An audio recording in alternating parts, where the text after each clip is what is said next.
성경은 우리에게요, 줄기차게 끊임없이 하는 이야기가 있습니다.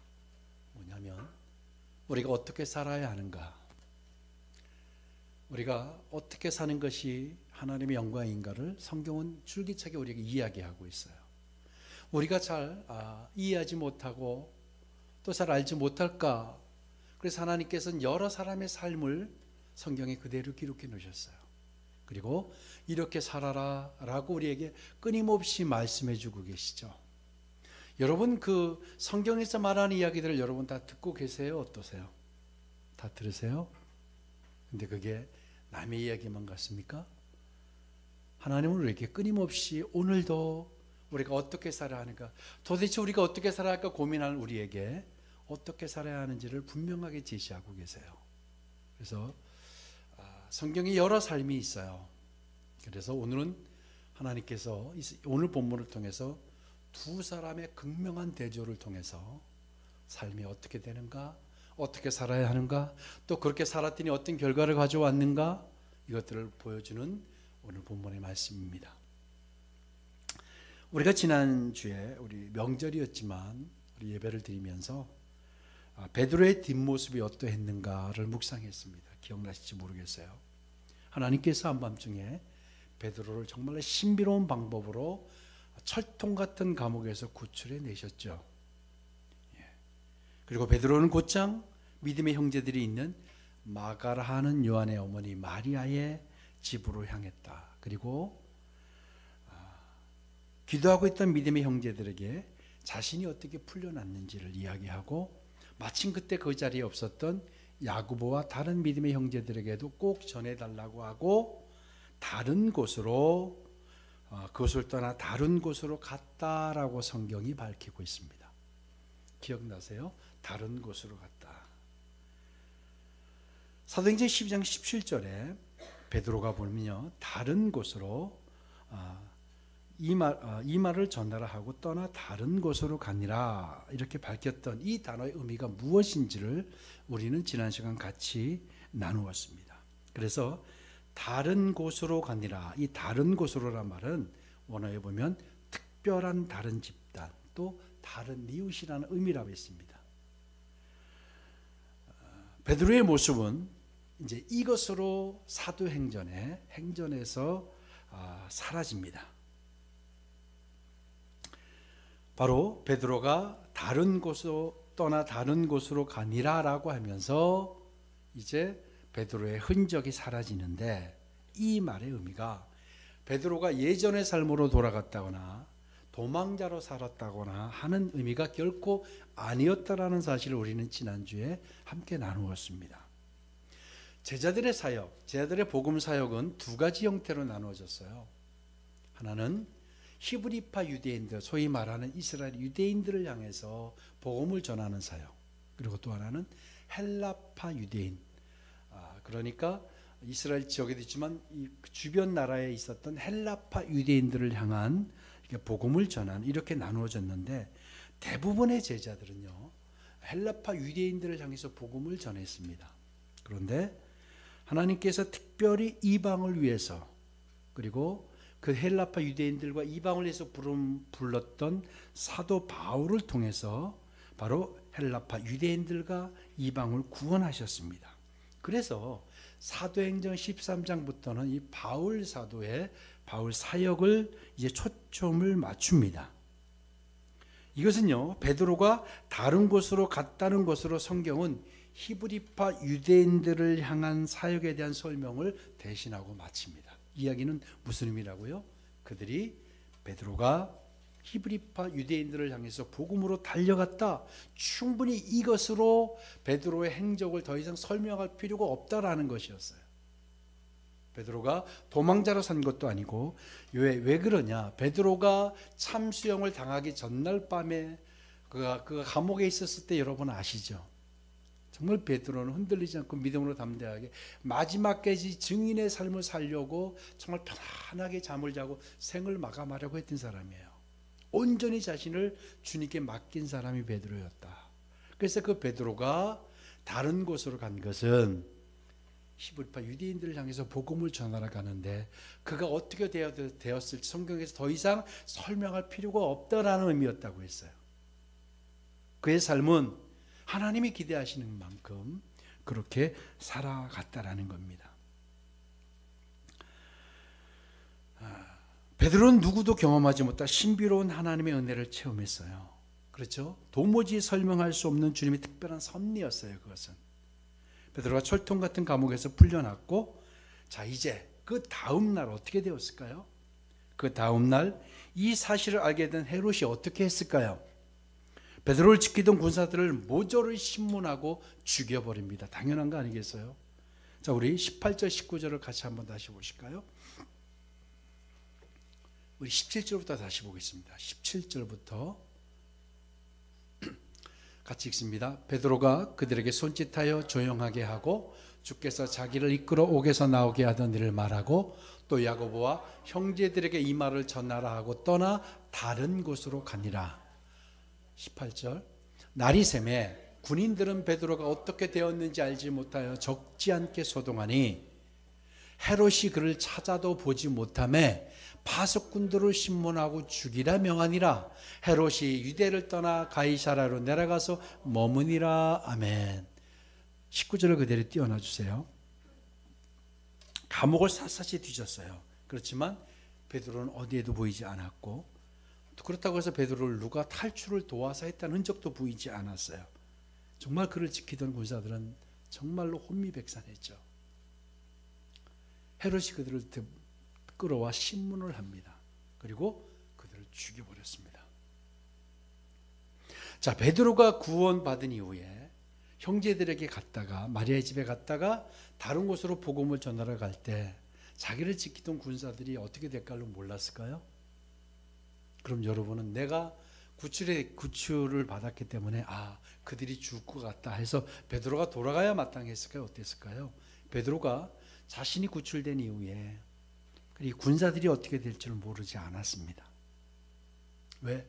분명히 그들이 죽임을 당할 것이 뻔했어요. 자신의 생명이 구해짐으로 파수꾼들이 최소한 4명은 죽었을 것이 뻔했어요. 옥 안에서 같이 쇠고랑을 차고 있던 2명과 밖에서 그 있던 4명, 2명, 최소한 4명, 그 이상이 죽을 것이 뻔했습니다. 베드로 한 사람 단 한 명의 생명을 구하기 위해서 이 4명의 이상의 생명을 맞바꾸셨던 것입니다. 공평하지 않다고 할 수 있어요. 그렇죠? 한 사람의 생명 때문에 최소한 4명이 죽었어요.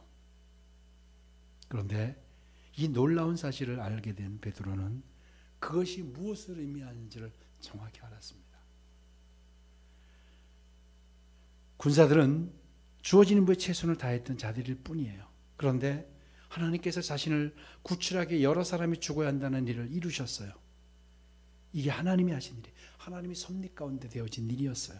그래서 이 일이 어떤 의미인지를 너무나도 잘 알고 있었기 때문에 그의 남은 생을 그가 정말로 목숨을 다해서 하나님의 말씀을 전하는 데 생을 다 던집니다.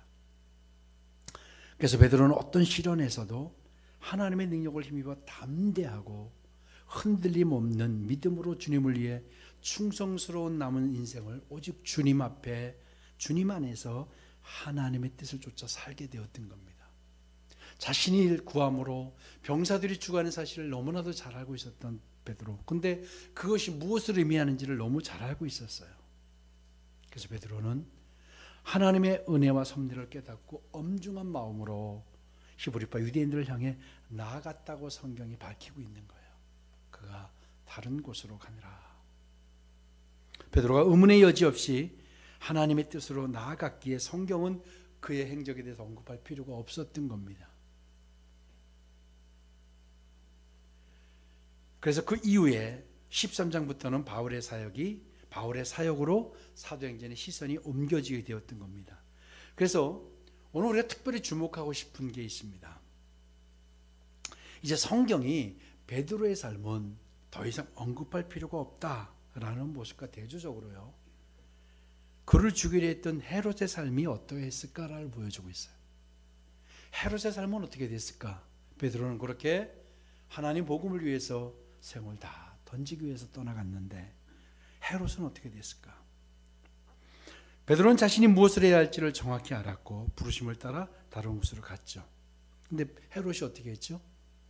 헤롯은 베드로를 지키던 군사들을 가차없이 죽여버렸어요.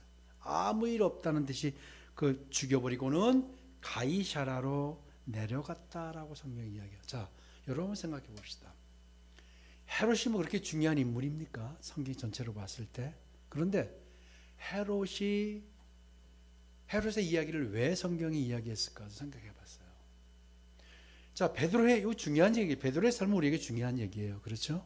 그런데 헤롯이 그 사람을 뭐 우리가 생각하지 않아도 당연히 상상이 되시죠? 헤롯이 그들을 가만둘 일 없겠고 그들을 신문에서 죽였을 것이고. 자, 그런데 이 성경이 오늘요, 헤롯의 삶을, 그들을 죽이고 뭐라고 그랬어요? 헤롯이 유대를 떠나 가이사라로 내려가서 머무니라. 이게 우리에게 뭐가 중요합니까? 헤롯이 그들을 죽이고 가이사라로 내려간 게 뭐가 중요해요? 그런데 성경은 그의 행적을 정확히 기록했어요. 그렇다고 한다면 이건 분명히 뜻이 있지 않을까요? 성경이 이 헤롯의 이야기를 계속해서 추적하면서 헤롯의 결과를, 그 삶의 이야기를 했다는 건 뭔가 이유가 있을 거라는 거예요. 그렇죠? 근데 이 헤롯의 이야기가 뭐에서 이어지냐면 베드로가 그때 형제들에게 이야기하고 복음을 향해서 떠난 다음에 바로 이 헤롯의 이야기를 성경이 바로 이어서 설명을 했어요. 그가 어디로 갔다고요? 가이사라로 내려가서 머무니라 라고 했어요. 그래서 먼저 우리 가이사라를 조금 더 알 필요가 있다고 생각을 합니다. 예루살렘 북서쪽에 약 한 100여 킬로미터 떨어진 지점에 위치한 이 지중해의 항구 도시가 바로 이 가이사라입니다. 이 가이사라는 여러분이 잘 알고 있는 예수님이 태어날 때 예수님을 죽이기 위해서 2살 여아이들을 다 죽였던 헤롯 대왕 아시죠? 헤롯 왕조의 창시자인 헤롯 대왕에 의해서 건설된 인공 항구 도시입니다. 헤롯 대왕은요, 이 바다를 돌로 메꾸는 작업을 실시해요. 그래서 약 12년에 걸쳐서 이 공사를 완공하게 됩니다. 그러니까 인조 항구 도시를 만든 거예요. 그래서 이 공사는 수로와 또 극장과 원형 경기장까지 갖춘 대규모의 도시가 됩니다. 그리고 그럼 헤롯 대왕이 이 도시를 왜 건설했느냐? 바로 자신의 위대함을 가시하려는 의도가 있었어요. 자신이 위대하다. 그리고 또 하나의 의도가 있었는데 뭐냐면 로마 황제의 환심을 사기 위해서요. 자신의 정권이 불안했기 때문에 자신 이두메인이, 그러니까 정통 유대인이 아니었어요. 그래서 환심을 사기 위해서 로마 황제에게 환심을 살 필요가 있었던 거예요. 그래서 도시가 완성이 되자 당시 황제였던 카이사르의 이름을 빌어서 가이사라로 짓게 된 겁니다. 그래서 이 가이사라에는 로마의 총독의 관저도 있었어요. 그러니까 로마 총독의 관저가 있는 행정 중심 도시가 되었습니다. 이처럼 로마 황제를 칭송했으니 이 가이사라에는 얼마나 로마 황제에게 잘 보이기 위해서 만든 것이 얼마나 많았을까요? 그렇죠? 그래서 바로 로마 황제의 신전도 있는 곳이 가이사라입니다. 그러니까 가이사라는요, 인간이 신으로 군림하는 이 황제의 논리가 판치는 바로 그런 욕망이 가득했던 황제의 도시가 이 가이사라입니다. 자, 그러면 이 가이사라로 헤롯 아그리파 1세가 왜 내려갔을까요? 그리고 내려간 이후에 또 혹시 무슨 일이 일어났을까요? 자, 베드로를 지키던 군사들을 아주 신문하다가 가차없이 죽여버리고 이 욕망의 도시, 황제의 도시로 내려가요. 왜요? 역사가에 의하면 이때 글라우디오 황제가, 로마 황제 글라우디오가 영국 원정에서 승리를 하고 돌아와요. 그래서 이 귀환한 것을 축하하는 축제가 있습니다. 그것을 축하하기 위해서 가이사라로 내려갔던 겁니다. 이 가이사라로 내려간 이유에 대해 설명을 덧붙이기 위해서 오늘 성경이 바로 20절에 보면 20절에 한번 읽어볼까요? 헤롯이 두로와 시돈 사람들을 대단히 노여워하니 그들의 지방이 왕국에서 나는 양식을 먹는 까닭에 한 마음으로 그에게 나와 왕의 침소 맡은 신하 블라스도를 설득하여 화목하기를 청한지라. 아멘. 이 두로와 시돈은 지중해 북쪽 연안에 자리 잡고 있는 무역 항구 도시입니다. 그러니까 그러다 보니까 식량을 전적으로 이스라엘에 의존할 수밖에 없었어요. 그런데 뭔 일인지 정확히 모르겠는데 분노하고 화가 나가지고 헤롯이 식량을 막아버려요. 두로와 시돈으로 가는 식량의 길을 막아버렸던 거예요. 그래서 이들이 견딜 수가 없어서 바로 왕의 침소 맡은 신하 블라스도를 설득해서 그들이 몰려가서 이제 화목하기를 청했다라는 이야기예요. 헤롯이 그들에게 적개심을 품어서 식량 공급을 중단해 버렸던 겁니다. 그 와중에 로마 황제의 이제 축하가 있었고 마침 이 가이사라로 이 헤롯 아그리파 1세가 온다는 이야기를 듣고 두로와 시돈에서도 어마어마한 사람들을 불러서 가서 이제 그들을 칭송하기 위해서 갔던 시간이에요. 그래서 아주 많은 두로와 시돈 사람들이 이 헤롯 아그리파를 위해서 몰려들었어요. 그때. 그래서 헤롯이 나를 택해 왕복을 입고 위엄을 갖춰서 이제 군중들 앞에서 일장 연설을 할 때 두로와 시돈 사람들이 어떻게 될지 생각나시죠? 어떻게 될지 여러분 상상이 되시죠? 온갖 환호와 막 아주 난리를 치게 됐던 거예요. 잘 보이기 위해서. 그래서 얼마나 환호했는지 성경이 그것을 이야기해요. 바로 한번 보실까요? 21절부터 같이 읽습니다. 헤롯이 나를 택하여 왕복을 입고 단상에 앉아 백성에게 연설하니 백성들이 크게 부르되 이것은 신의 소리요 사람의 소리가 아니라 하거늘. 어떻게 되는지 아시겠죠? 이게 사람의 소리가 아닙니다. 이건 신의 소리입니다. 성경이 이 정도 했으면 난리가 났지 않았겠어요? 그렇게 지금 헤롯을 높이고 있는 거예요. 이것이 무엇을 의미하느냐? 이 가이사라는 인간의 욕망과 갖춘 술수가 다 혼재되어 있는 혼돈의 도시였습니다. 로마 황제의 욕망을 대변하는 가이사라, 그것에 빌부터 힘을 얻어야 하는 헤롯, 적개심을 풀어주어야 하는 두로와 시돈 사람들, 모두 다 사실은 자신들의 욕망을 채우느라 정신없는 혼돈의 현장이 바로 가이사라였습니다.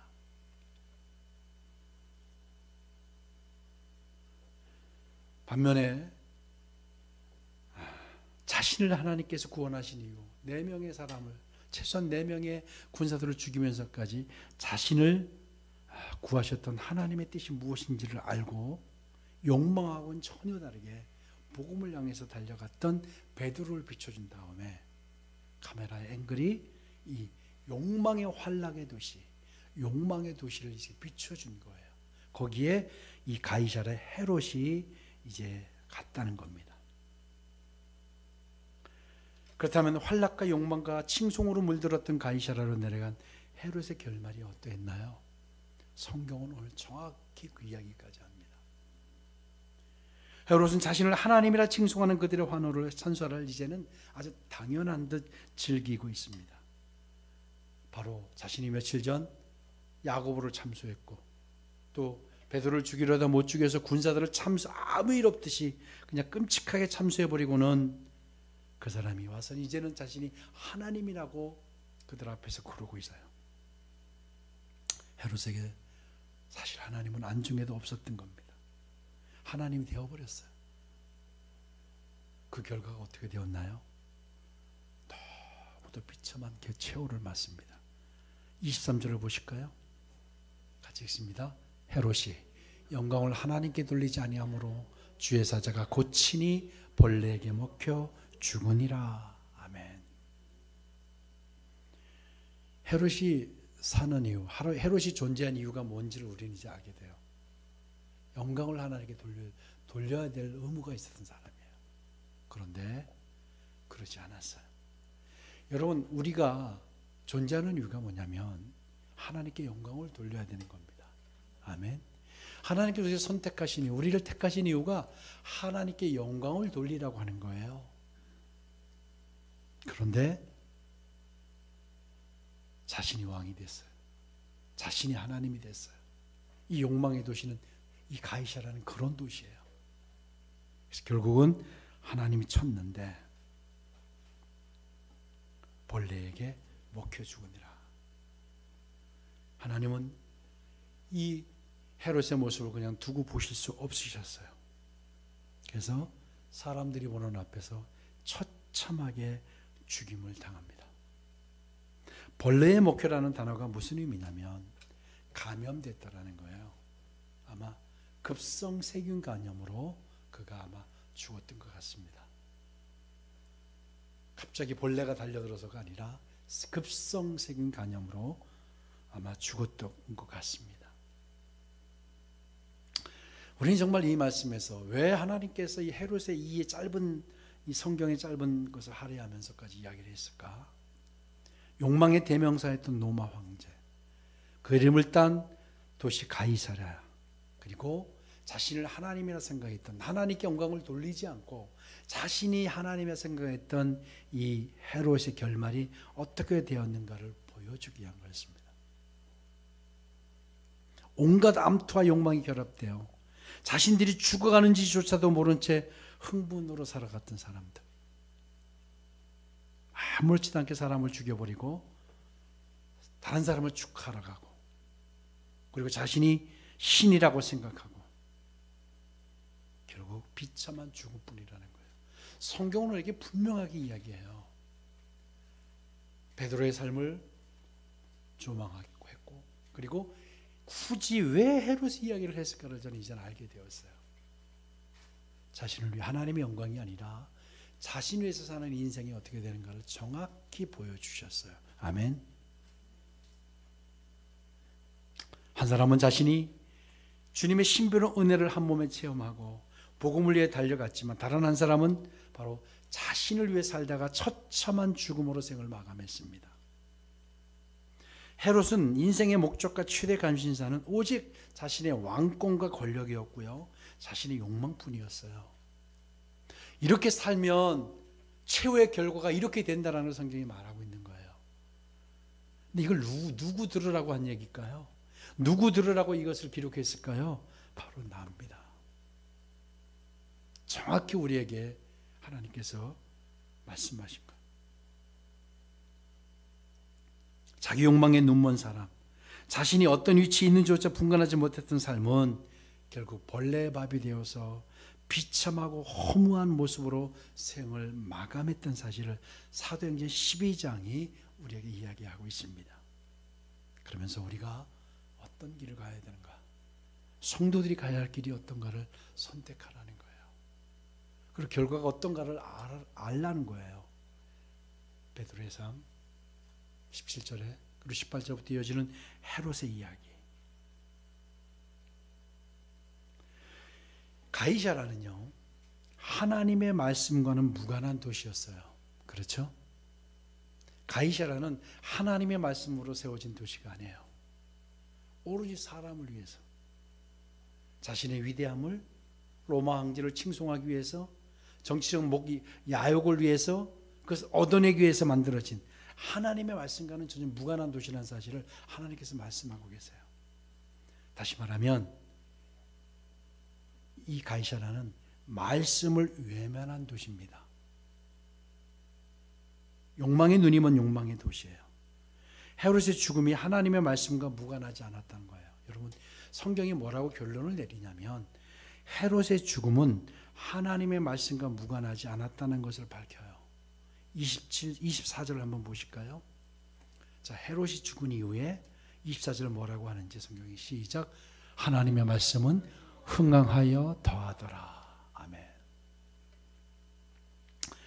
욕망의 눈먼 헤롯이 스스로 하나님이 되었다가 욕망의 도시 가이사랴에서 비참하게 벌레 먹혀 죽은 것은 하나님의 말씀으로 인함이라는 거예요. 이 이야기가 하나님의 말씀이 흥해졌다.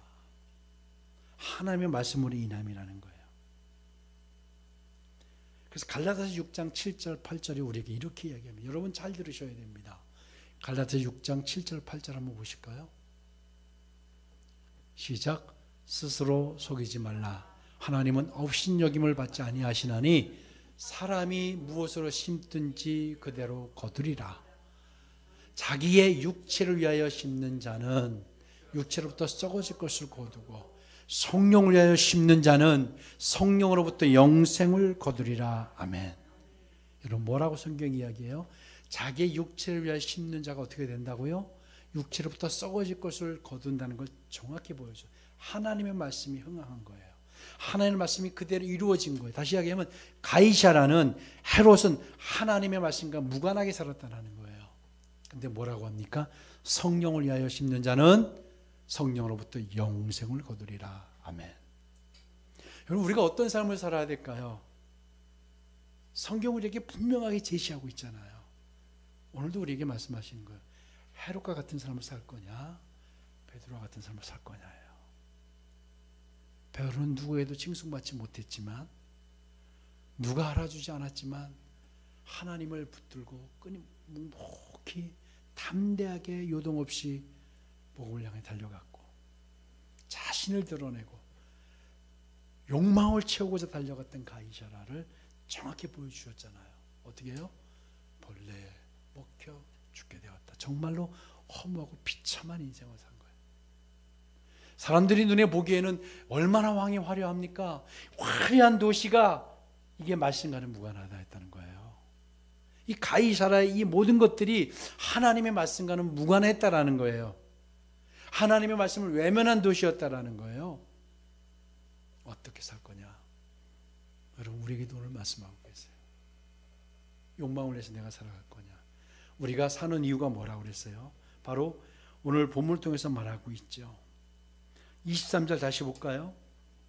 본문 23절. 23절이요. 같이 읽습니다. 헤롯이 영광을 하나님께 돌리지 아니하므로, 우리는 하나님께 영광을 돌리기 위해서 부름받은 존재입니다. 아멘. 그렇다면 하나님의 영광을 위해서 부름받은 존재는 전제가 돼요. 뭐냐면 내 영광을 위해 사는 게 아니에요. 그렇죠? 단순하게 생각, 우리가 뭐 때문에 부름받았다고요? 하나님의 영광이잖아요. 그러면 내 영광이에요? 하나님의 영광이에요? 하나님의 영광이면 내 영광은 포기해야 되는 거예요. 그게 누구의? 베드로였잖아요. 내 영광을 포기하라는 거예요. 근데 우리는 어떻게 해요? 내 영광도 갖고 하나님께 영광을 돌린다? 절대 안 되는 거예요. 이건 있을 수 없는 일이에요. 하나님의 원리에 어긋나는 거예요. 여러분 우리가 빨리 결단해야 돼요. 하나님의 영광을 위해서 부름받았다고 한다면 하나님의 영광을 위해 사는데 어떻게 사는 걸 끊임없이 우리에게 말하고 있잖아요. 근데 하나님의 영광도 위해서 살고 나도 나의 영광을 위해서 산다. 이게 우리 현대 그리스도인들이에요. 그러니까 어떻게 되느냐? 열매가 없잖아요. 나에게 열매가 있는가 없는가를 보세요. 그럼 결론은 하나예요.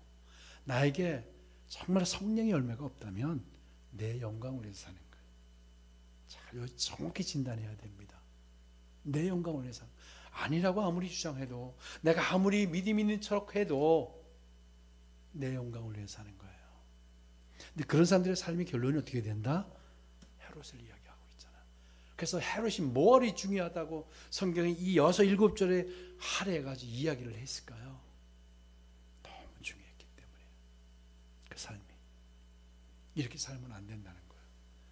하나님 우리에게 끊임없이 이야기해요. 왜 하나님 저에게 말씀 안 하셨어요? 아니 말씀하시잖아요. 이렇게 살면 안 된다. 이런 허무하고 비참한 결과를 낸다. 여러분 하나님의 영광을 위해 사는 여러분 되십시다. 다시 우리가 점검하고 진단해야 돼요. 그래서 내가 하나님의 영광을 위해 사느냐? 하나님의 영광을 살다 보면 나의 삶은 때로는 공고해질 수도 있고 어려워질 수도 있고 힘들어질 수도 있고 갈등 속에 살 수밖에 없어요. 싸우니까. 근데 내가 너무 편안해. 요즘 내가 어느 때보다도 편안해. 마음도 편하고 삶도 편하고 다 편안해. 하나님 주신 평안이 아니라고 한다면 그건 내 영광 때문이에요. 결과가 어떻게 되는지를 성경이 분명하게 제시하고 있으니까 우리가 어떻게 살지를 결단합시다. 그리고 이 삶은 우리 게 아닌 거예요. 그렇죠? 헤롯의 삶은 우리 게 아닌 거예요. 아멘. 이 삶은 내 게 아닌 거예요. 그렇게 결단하셔야 돼요. 그리고 베드로와 같이 묵묵히 영광과 빛도 없어 보이지만 그러나 지금 어때요? 베드로는 우리 앞에 찬란하게 서 있잖아요. 그렇죠? 베드로는 우리 앞에 찬란하게 서 있어요. 그런 삶이 여러분의 삶이 되길 주의 이름으로 축복합니다. 그런 삶을 사십시다. 그래서 성경이 오늘 바로 베드로와 헤롯의 이야기를 이렇게 대비시키면서 우리에게 설명하고 있다는 거 기억하시고 결단합시다.